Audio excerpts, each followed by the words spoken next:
जी हाँ, पानी में पिंक कलर को मिला करके ये मिक्सचर मैंने रेडी किया है और इस मिक्सचर के अंदर मैं इस टिश्यू को डिप कर रही हूँ क्योंकि मुझे इस टिश्यू को एक कलरफुल टिश्यू में कन्वर्ट करना है। पर ये क्या हुआ? Oh no! ये गलती करने से पहले मैंने सोचा क्यों नहीं सोचा कि मैं इसको बना नहीं रही हूँ, बर्बाद कर रही हूँ। अब आप देखिए किस तरीके से मैं इसको उठाने की कोशिश करूँ भी तो कैसे? पता नहीं मेरी बुद्धि कहाँ चली गई थी। टूर पे निकल गई थी शायद, ठंड ज़्यादा लग रही थी उसको, आग तापने चली गई होगी कहीं। मैंने इस टिश्यू पेपर को कलरफुल टिश्यू पेपर में कन्वर्ट नहीं किया है, मैंने इसे बर्बाद कर दिया है। क्या कर सकते हैं, रख देते हैं साइड में। अब जब रायता फैला ही दिया है तो अच्छे से फैला देते हैं। एक टिश्यू पेपर और लिया और उसको भी इसी तरीके से। सत्यानाश। कोई बात नहीं, अब कर दिया तो कर दिया। आइडियाज़ की कमी थोड़ी है। निकाल लिया है मैंने फेविकॉल, जितना भी फेविकॉल है मेरे पास इस समय मैं इसमें डाल देती हूँ क्योंकि इस समय तो बस इस बिगड़ी हुई चीज़ को बनाना है, किसी भी तरह करके बस बनाना है। और रेड कलर को फेविकॉल के साथ इस टिश्यू पेपर में मैं mix mix mix mix mix mix जितना भी मिक्स कर सकती हूँ उतना मिक्स करूँगी, कूटूँगी कि बस किसी तरीके से ये टिश्यू पेपर मेरा बर्बाद नहीं होना चाहिए। और बस इसको मैंने अलग अलग पार्टीशन में थोड़ा थोड़ा डिवाइड कर लिया है और एक को मैंने डार्क रेड कर दिया है और एक में वाइट कलर मिला के मैंने पीच कलर दे दिया है। तो यहाँ पर मैंने एक टिश्यू से कम 3 शेड्स बना लिए हैं इस टिश्यू पेपर के और फाइनली शायद अब ये कुछ काम करेगा। रिसेंटली में मेरे पास कुछ बेस था नहीं तो मेरे पास एक थर्माकोल पड़ा हुआ था तो मैंने उसका पीस उठा लिया है और इस थर्माकोल पे मैंने 3 हार्ड शेप्स बनाए हैं, एक बड़ा फिर छोटा और एक सबसे छोटा।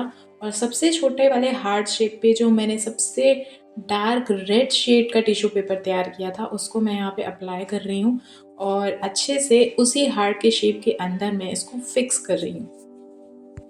अब बारी है सेकेंड लेयरिंग की। तो जो लाइट पिंक कलर मैंने बनाया था इसके ऊपर बाहर साइड हम अप्लाई करेंगे धीरे धीरे हाथ से, ब्रश से, जैसे भी बनेगा। बस ये कंप्लीट होना चाहिए आज तो।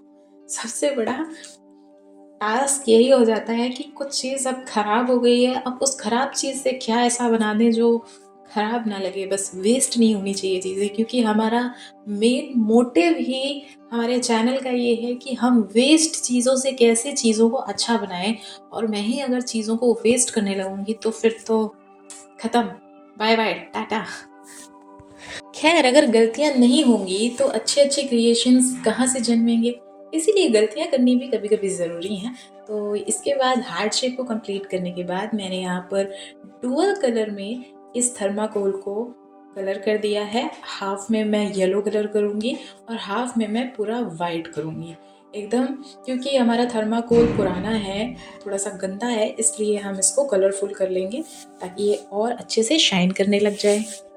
अब बारी है मैजिक की। तो अब मैं इसमें मैजिक ऐड करने वाली हूँ। मेरे को एक आइडिया आया कि मेरे पास एक रोज़ पड़ा हुआ है और एक केमिकल है जिससे मैं इसको ऐसे केमिकल में डिप करके लगा सकती हूँ तो ये बहुत लॉन्ग टाइम तक चलेगा। ये कह दे कि एक वाटर प्रूफिंग जैसे रेजिन होता है ना, रेजिन के जैसा नहीं है बट रेजिन के जैसा थोड़ा बहुत काम कर देता है, ये केमिकल है। तो इसमें डिप करके मैंने इसको यहाँ पर फेविकॉल लगा करके अच्छी तरीके से स्टिक कर दिया है। और सबसे पहला काम है इस हार्ट को और इस रोज़ को प्रॉपर तरीके से सूख जाने दूँ। और हम मिलेंगे अब 2 दिन बाद जब ये अच्छी तरीके से सूख जाएगा, ड्राई हो जाएगा। तो ये फ़िलहाल अच्छी तरीके से सूख चुका है। अब बारी है इसकी कलरिंग की। तो इसकी पत्तियों का कलर बहुत ही फीका हो चुका है क्योंकि ये ड्राई हो गया है। तो मैं इसकी पत्तियों को हरा भरा ताज़ा कर देती हूँ और इनमें ग्रीन कलर कर देती हूँ। धूप प्रॉपर तरीके से आई नहीं थी इसीलिए अभी बहुत ज़्यादा अच्छी तरीके से ड्राई नहीं हुआ है, पर हम इसमें काम कर सकते हैं। इस हद तक ये ड्राई हो चुका है और इसके हार्ट में मैं गोल्डन कलर का टच दूंगी। इनके बॉर्डर्स में जहाँ पर हमने कलर के शेड्स को ख़त्म किया था वहाँ पर उस बॉर्डर में हम इनको गोल्डन कलर को कर रहे हैं। तो ये छोटे छोटे कलरिंग टच देने के बाद ये और भी ज़्यादा ब्यूटीफुल लगने लगा है यहाँ पर। उसके बाद मैंने लिया है एक दवाई का डिब्बा। इस तरह की मेरे पास 2 थे तो इनको मैंने दोनों को कट कर लिया है और आपस में इनको चिपकाऊंगी। ऐसे चिपकाऊंगी कि इनका वाइट सरफेस बाहर साइड ही दिखे और अच्छे से फेविकॉल लगा करके मैं इन दोनों को स्टिक कर लूँगी। अच्छे से ये चिपक गया है। अब यहाँ पर मैंने एक शादी का कार्ड लिया है और शादी के कार्ड को मैं छोटे-छोटे पीसेस में कट करूँगी। बेसिकली मुझे इन शादी के कार्ड से छोटे-छोटे हार्ट्स कट करके निकालने हैं, तो इसलिए छोटे-छोटे ही चाहिए हैं, तो मैं इनको छोटे-छोटे पीसेस में कट करती हूँ। यहाँ पर मैंने मल्टीपल फ़ोल्ड्स करके कट किया था, इसलिए मुझे काफ़ी सारे कट्स एक साथ ही मिल गए हैं। अब बारी है नेक्स्ट प्रोसेस की, तो चलिए चलते हैं। यहाँ पर इस थर्माकोल के ऊपर मैं ये एक बड़ा हार्ट का शेप लगाने वाली हूँ, जिसको मैं इधर साइड पे ऐसे लगा दूँगी और बाकी जो मैंने कुछ हार्ट्स छोटे कुछ बड़े ऐसे कट करे हैं, तो उनको मैं यहाँ पे असेंबल करूँगी देख कर के कि कहाँ पे कौन-सा अच्छा लग रहा है, कौन-सा कहाँ पर ठीक-ठाक लग रहा है, उस हिसाब से मैं यहाँ पर इनको असेंबल कर देती हूँ। अब जो दवाई के डिब्बे को हमने आपस में चिपकाया था, इसमें मैंने फेविकोल लगाया है और इस थर्माकोल को इसके ऊपर स्टिक कर दूँगी।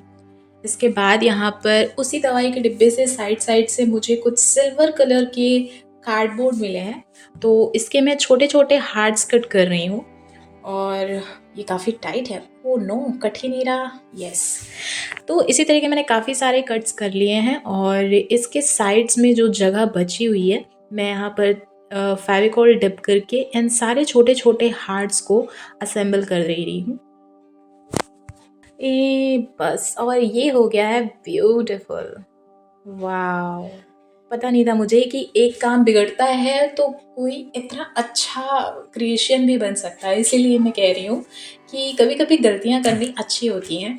हमेशा गलतियाँ बेकार नहीं होती हैं, पर गलतियाँ अच्छी होनी चाहिए जिनसे कुछ सीख सके इंसान, जिनको ठीक-ठाक कर सके। ऐसी गलतियाँ नहीं जिनको करने के बाद ऐसा फ़ील हो कि बस अब तो दूसरा जन्म ही लेना पड़ेगा, अब तो कोई ऑप्शन ही नहीं बचा। ये यहाँ भी ब्यूटीफुली तरीके से कंप्लीट हो गया है। अब इसके जो ऊपर-नीचे के दोनों साइड्स बचे हुए हैं, इनमें मैं कटिंग मिरर्स लगा रही हूँ क्योंकि इतने कार्डबोर्ड नहीं थे मेरे पास कि मैं दोनों तरफ असेंबल कर सकूँ। तो यहाँ पर मैंने सोचा है कि कटिंग मिरर्स लगा देते हैं। तो यहाँ पर ट्रायंगल वाले कटिंग मिरर्स मेरे को बेटर लगे क्योंकि यहाँ पर हार्ट शेप लगाया है हमने, तो सर्कल और रेक्टेंगुलर ऐसा कुछ सूट नहीं करेगा, तो मैंने ट्रायंगल वाले लगाए हैं। ट्रायंगल वाले काफ़ी सूट हो रहे हैं इस पे। और बस ये ब्यूटीफुली तरीके से कंप्लीट हो गया है। आप चाहें तो इसका फाइनल टच देखकर ज़रूर जाइएगा। वाओ! I loved it. मुझे नहीं पता था अब मैं ऐसी गलतियाँ रोज़ करूँगी। नहीं करूँगी भाई, हर बार गलतियाँ ठीक नहीं होती हैं, तो एक बार हो गई और एक बार सही हो गई, यही बहुत अच्छा है। अगर आप लोग को मेरी क्रिएटिव जर्नी में इसी तरीके से जुड़े रहना है और देखते रहना है कि मैं आगे किस-किस तरीके और क्या-क्या आइडियाज़ लाने वाली हूँ, तो चैनल को सब्सक्राइब करके मेरे साथ आप जुड़ सकते हैं और अगर क्रिएशन अच्छा लगा हो तो लाइक करना मत भूलना। तो हम फिर मिलेंगे अपनी अगली वीडियो में, अगली क्रिएशन में नए आइडिया के साथ। तब तक के लिए टेक केयर, बाय-बाय।